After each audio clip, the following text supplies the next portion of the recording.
Assalamualaikum warahmatullahi wabarakatuh. Perkenalkan nama saya Asni Madua dengan NIM 3212131005. Jadi teman-teman, di video kali ini saya akan mencoba menjelaskan bagaimana sih proses terjadinya vulkanisme. Jadi sebelum kita lanjut, yang pertama kita harus tahu di mana bagi negara kita yang terletak di gugusan gunung api di dunia yaitu Indonesia, gempa bumi boleh dibilang tidak asing lagi bagi kita. Namun kita harus tahu, adapun penyebab gempa bumi sendiri banyak. Yang pertama, dari pelepasan energi yang sangat cepat itu dikatakan seisme.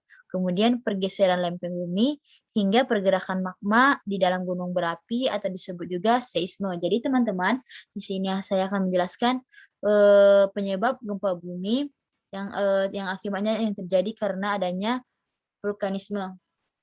Langsung saja, pengertian vulkanisme. Jadi, vulkanisme adalah proses yang berhubungan dengan aktivitas gunung api atau yang disebut gunung api aktif, di mana yakni pergerakan magma dari dalam litosfer yang menerobos ke lapisan atasnya atau sampai ke permukaan bumi.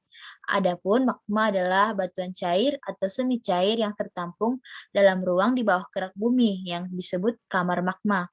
Jadi, magma yang keluar hingga mencapai permukaan bumi itu disebut lava. Kemudian di dalam litosfer, magma tertampung dalam kamar magma yang memiliki kedalaman bervariasi di dalam bumi. Kemudian magma juga dapat bergerak naik karena memiliki suhu yang tinggi, sehingga memiliki cukup energi untuk mendorong batuan yang berada di atasnya. Jadi kita tahu semakin dalam kamar magma, maka energi yang diperlukan untuk mendorong batuan di atasnya akan semakin besar, sehingga letusan yang terjadi akan semakin kuat.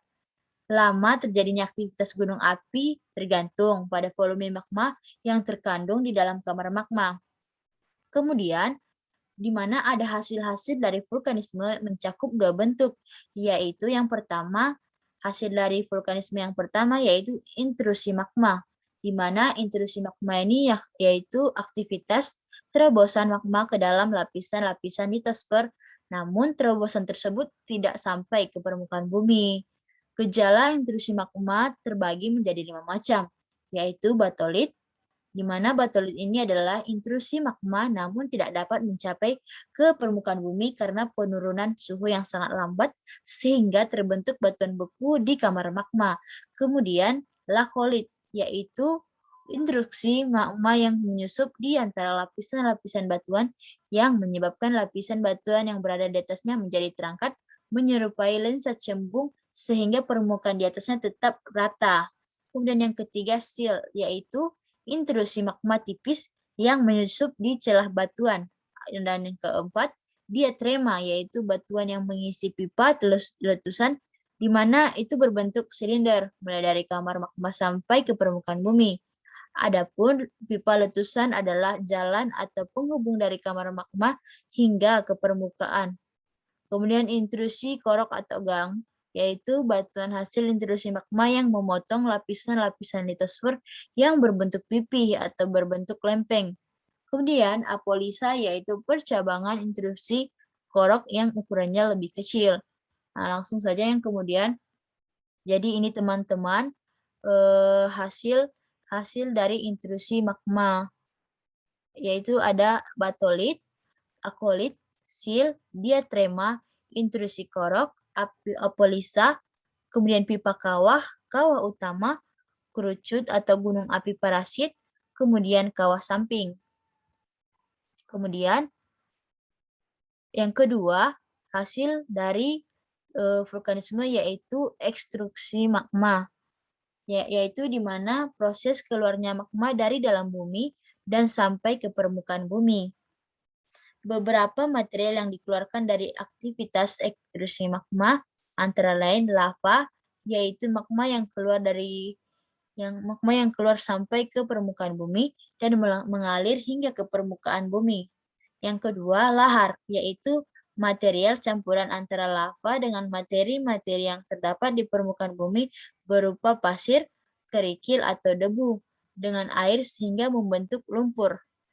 Kemudian eflata dan piroklastika, yaitu material-material padat berupa bom, lapili, kerikil, dan juga debu vulkanik. Kemudian ekhalasi atau gas yaitu materi material berupa gas asam arang, kemudian seperti fumarol, sulfatar atau sumber gas belerang, dan MOFET atau gas asam arang. Kemudian ada juga di sini jenis-jenis vulkanisme. Di mana yang pertama tipe Merapi, di mana tipe Merapi ini adalah letusan untuk gunung yang memiliki lava yang kental yang dapat menyumbat mulut kawah. Hal ini akan berakibat tekanan gas menjadi semakin kuat dan menyebabkan sumbatan di mulut kawah menjadi pecah dan terangkat ke atas seperti yang teman-teman lihat pada gambar tersebut. Begini tipe Merapi. Kemudian lanjut yang kedua, tipe volcano, di mana tipe volcano merupakan letusan yang mengeluarkan material-material padat seperti bom, abu vulkanik, lapilli, dan juga bahan-bahan padat atau cair seperti lava. Di sini juga ada tertera gambarnya, kita bisa melihatnya. Kemudian tipe peret atau plinian, di mana tipe peret atau plinian ini adalah letusan gunung berapi yang disertai ledakan yang sangat dahsyat dan dapat merusak lingkungan. Dengan demikian, material yang dikeluarkan pun jangkauannya bisa sangat sejauh hingga 80 km. Jadi, karakteristik yang dimiliki oleh letusan ini adalah ketika erupsi dikeluarkannya juga gas yang sangat tinggi dan juga awan yang menyembur menyerupai kembang kol. Seperti gambar yang di samping ini ya teman-teman. Kemudian selanjutnya tipe Hawaii, di mana tipe Hawaii ini merupakan letusan yang terjadi pada gunung yang memiliki lava yang sangat cair dan memiliki bentuk seperti perisai atau tameng. Tameng yang dapat mengalir ke segala arah, di mana skala letusan tipe Hawaii ini relatif kecil namun memiliki intensitas yang sangat tinggi. Kemudian, tipe Saint Vincent terjadi pada gunung api yang memiliki danau kawah. Ketika gunung ini meletus, maka air di danau kawah tersebut akan tumpah bersama lava. Jadi bisa kita lihat ya teman-teman gambar yang di samping tersebut. Kemudian kita masuk pada ciri bentuk lahan vulkanik, di mana tanah vulkanik merupakan tanah yang terbentuk dari material-material letusan gunung api.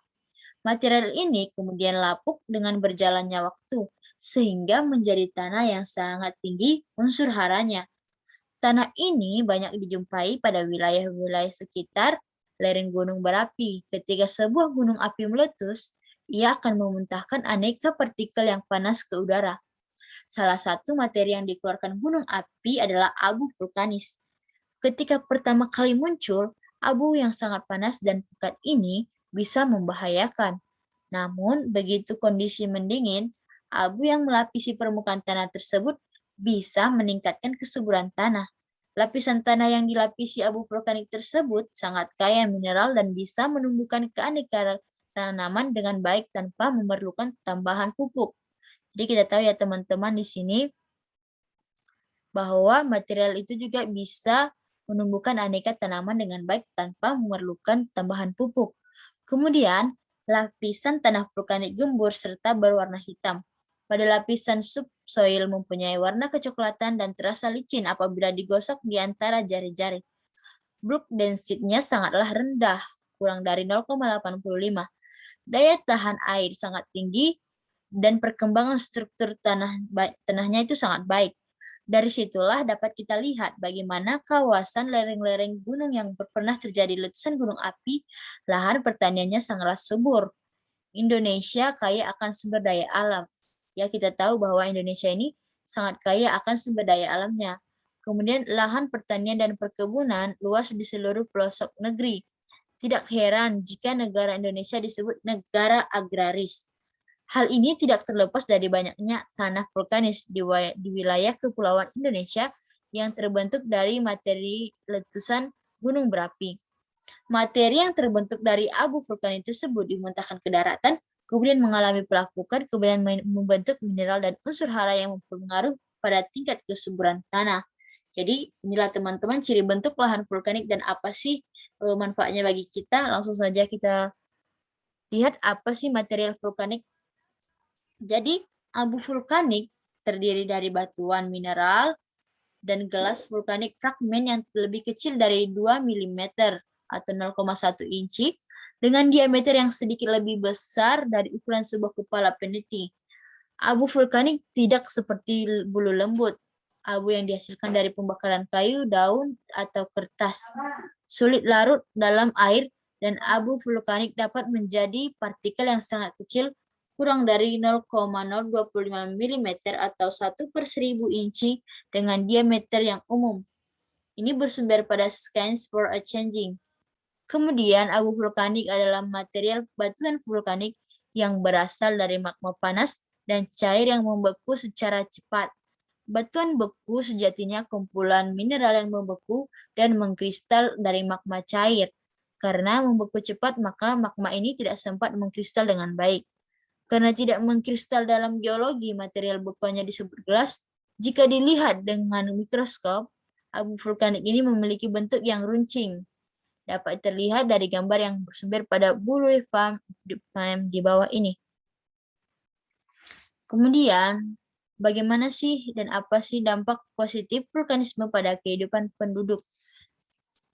Di mana dampak positifnya vulkanisme ini bagi kehidupan kita yang pertama, yaitu abu vulkanik yang disemburkan dapat menyuburkan tanah, yaitu terutama pada pertanian di sekitar gunung api.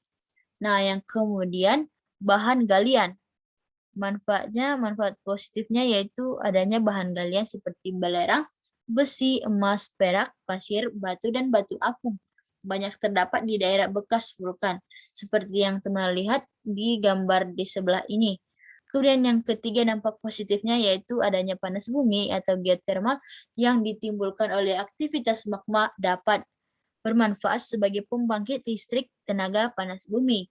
Kemudian manfaat positif yang keempat yaitu gunung berapi yang tinggi berfungsi sebagai daerah tangkapan hujan sehingga tanah yang subur dengan curah hujan tinggi memunculkan hutan alami yang sangat lebat.